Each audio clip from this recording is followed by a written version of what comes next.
Bonjour à tous, ravi de vous retrouver. Aujourd'hui, on va parler de l'investissement locatif, mais pas n'importe lequel. Plus précisément, d'investissement locatif dans le cadre de la loi Montagne. L'investissement locatif, tout le monde sait ce que c'est. On achète un bien immobilier, on le loue, on touche un loyer, c'est très simple. Je vous propose de se pencher aujourd'hui sur l'achat d'un bien immobilier qui bénéficie de la loi Montagne. Le principe est très simple.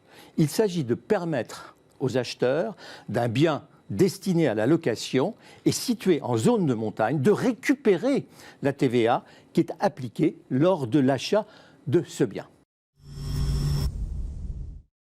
Comment ça marche? Premier point, c'est une évidence. Le bien que vous prévoyez d'acquérir doit être situé en zone de montagne.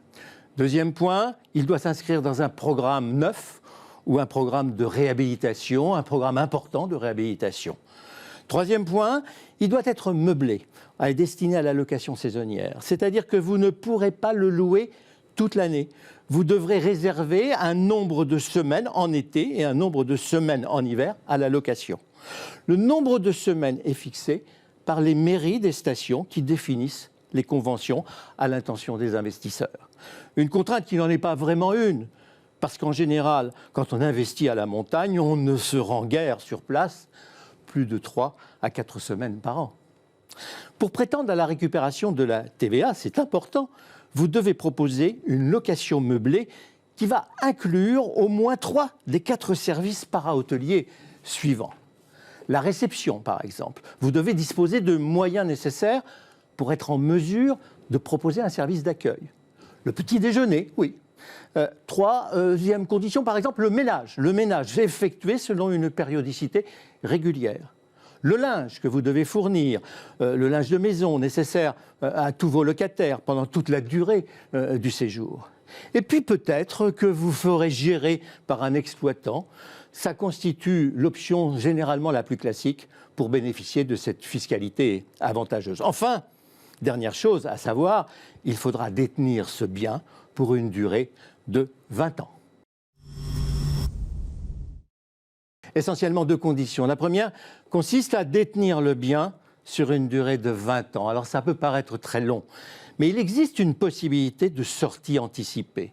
Vous devez dans ce cas rembourser le fisc de la TVA reversé au prorata des années qui restent. La seconde condition est liée évidemment au statut de location meublée para-hôtelière et des services que vous devez proposer. Ça peut paraître compliqué au niveau de la gestion, mais vous pouvez confier cette mission à un gestionnaire. D'abord, premier avantage, le bien dans lequel vous allez investir se situe dans une zone de haute altitude, dans une zone de montagne. Ça veut dire quoi? Ça veut dire qu'il se situe dans une zone où les biens sont de plus en plus rares et donc de plus en plus recherchés. Le deuxième avantage, c'est que l'investissement en location meublée para-hôtelière est aussi un investissement plaisir.